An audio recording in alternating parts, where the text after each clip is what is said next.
इस समय प्रयागराज में हैं और हमारे साथ भारतीय किसान सेना लोकतांत्रिक पार्टी के जो राष्ट्रीय अध्यक्ष हैं सुरेश चंद्र उपाध्याय जी हैं। और ये बनारस में पर्चा दाखिल करने गए थे लोकसभा चुनाव लड़ने के लिए, तो इनकी नाराज़गी है, इन्होंने शिकायत पत्र भी किया हुआ है। हम जानने की कोशिश करेंगे कि क्या कारण है, क्या कहेंगे। हमारे साथ चुनाव नहीं लड़ने दिया वहाँ का जो है प्रशासन, वहाँ का रिटर्निंग अधिकारी, वहाँ का पुलिस कमिश्नर जो है पर्चा देने में प्रस्तावक मांग रहे थे। प्रस्तावक अगर दे दिया जाता है तो उनके यहाँ पुलिस गई है जो हमारे प्रस्तावक का व्यवस्था कर रहे थे, जो हमारे वहाँ के पदाधिकारी हैं। उसके बाद हमको पर्चा नहीं दिया गया। फिर हम जो है मैं 20/5 में माननीय निर्वाचन आयोग और माननीय क्या कहने पे नहीं दिया गया, एक ही प्रस्तावक ले आइए तब देंगे, सबके लिए कर रहे थे। तो इससे जो है सैकड़ों लोग जो है उस महापर्व से वंचित हो गए। मैं चाहूँगा सुप्रीम कोर्ट से भी मांग करूंगा, माननीय निर्वाचन आयोग से भी मांग करूंगा कि वो चुनाव रोके। ऐसा हुआ भी है। हम माननीय उच्च न्यायालय इलाहाबाद ने पूर्व प्रधानमंत्री इंदिरा गांधी का जो है इलेक्शन जो है निरस्त किया था, उन्हें अयोग्य घोषित किया था, उन्हें जेल भेजा था।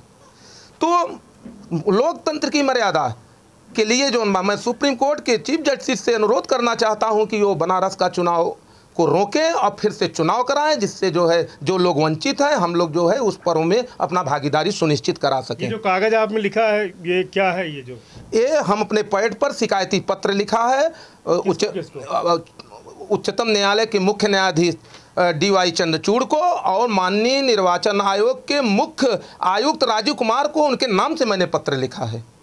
अगर इस पर कार्रवाई नहीं होगी तो जल्द ही मैं जो है इसके लिए जहाँ ये जो है वो होगा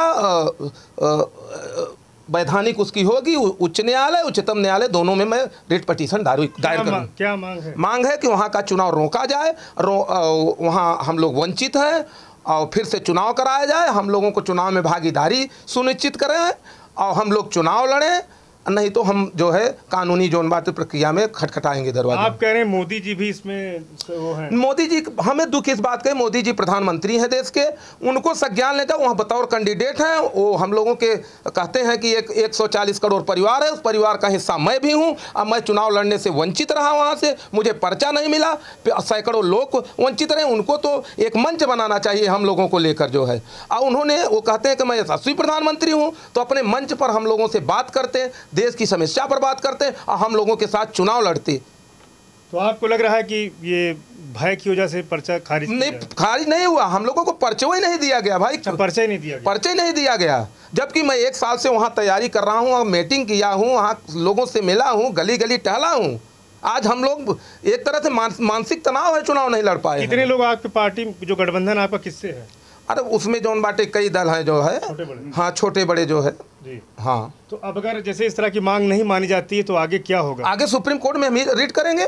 हमें पूरा भरोसा है कि जैसे पूर्व जो है प्रधानमंत्री इंदिरा गांधी का जोन बाटे इलेक्शन जो है निरस्त किया गया था, वैसे बनारस का जो है निरस्त होगा। वहाँ के रिटर्निंग अधिकारी, वहाँ के पुलिस कमिश्नर के ऊपर कार्रवाई होगी। आप प्रयागराज के रहने वाले हैं, बनारस में आपने पर्चा दाखिल करने की क्या सोची? ये पार्टी ने, ये मोदी नहीं भाई, मोदी कौन सवाल? मोदी तो गुजरात से आए हैं, तो मोदी नहीं लड़ रहे हैं। सवाल नहीं है, सवाल ये है कि पार्टी जहाँ प्रत्याशी बनाएगी वहाँ मैं जाकर चुनाव लड़ूंगा। ये लोकतंत्र है, लोकतंत्र में सबको अधिकार है हर जगह चुनाव लड़ने का। प्रयागराज में भी आपके दोनों पर्चे जो प्रत्याशियों के खारिज हुए। यहाँ तो रिटर्निंग अधिकारी जो है मनमानी कर रहे हैं, जबकि हमारी जिला अधिकारी इलाहाबाद से बात हुई थी कि हमारा पर्चा जो है पूरा करा के, सुप्रीम कोर्ट की रूलिंग है जौन बाटे, सुप्रीम कोर्ट ने आदेश किया है माननीय निर्वाचन आयोग को, सभी रिटर्निंग अधिकारी कि हमारे पर्चे को पूरा करा के ही जौन बा पर्चा जमा कराएं। लेकिन उन्होंने ऐसा नहीं किया, इसलिए कि एक मशीन लगी।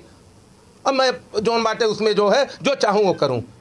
तीसरे लोकतंत्र की हत्या, और इसके लिए भी मैं PIL करूंगा। पूरे देश से ये हमारे पास जो है सूचनाएं आ रही हैं कि एक मशीन से ज़्यादा कहीं कैंडिडेट नहीं बनाए गए हैं। दुर्भाग्यपूर्ण है जौन बाटे।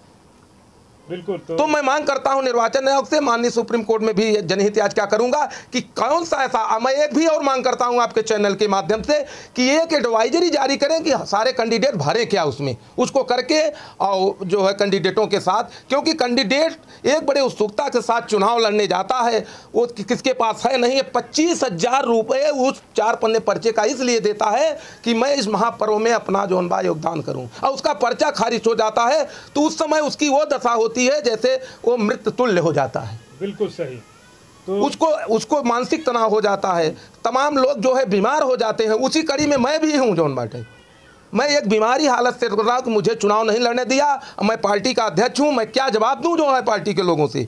अब मुझे पार्टी ने वहां बड़े विश्वास के साथ कि इस बार जो है वहां का प्रतिनिधित्व जो है मुझे सौंपा गया था कि मैं वहां का प्रतिनिधित्व करूंगा बनारस का, लेकिन मुझे पर्चा ही नहीं मिला। अच्छा, उसके लिए मेरे सारे डॉक्यूमेंट वहाँ भराए गए हैं निर्वाचन अधिकारी के यहाँ, मेरा पूरा जोन बायोडाटा भरा हुआ है, लेकिन मुझे पर्चा नहीं मिला।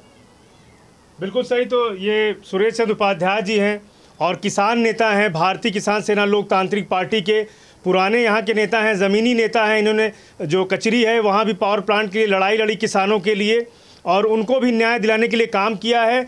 इस समय इनकी हमारी मुलाकात हुई है सिविल लाइन्स में और इनकी ये मांग है कि अगर वहाँ पर्चा लेने गए हैं और पर्चा नहीं दिया गया है, उसकी जो गाइडलाइन है उसे बतानी चाहिए, क्योंकि बड़ी आस्था के साथ लोग चुनाव लड़ने के लिए जाते हैं।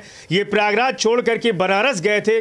पार्टी के जो अन्य पदाधिकारी थे उनकी राय के मुताबिक ये साल भर से वहाँ पर मेहनत कर रहे थे, लेकिन इन्हें पर्चा नहीं दिया गया। इनका ये मानना है कि पर्चा किस आधार पर नहीं दिया गया, इसको लेकर इन्होंने एक जनहित याचिका भी दायर करेंगे और अभी इन्होंने एक शिकायती पत्र दिया हुआ है निर्वाचन आयोग को और ऐसे में ये चाहते हैं सुप्रीम कोर्ट में भी ये जाएंगे। इनकी ये मांग है कि बनारस का जो लोकसभा का चुनाव हो रहा है वो जो है चुनाव ना हो।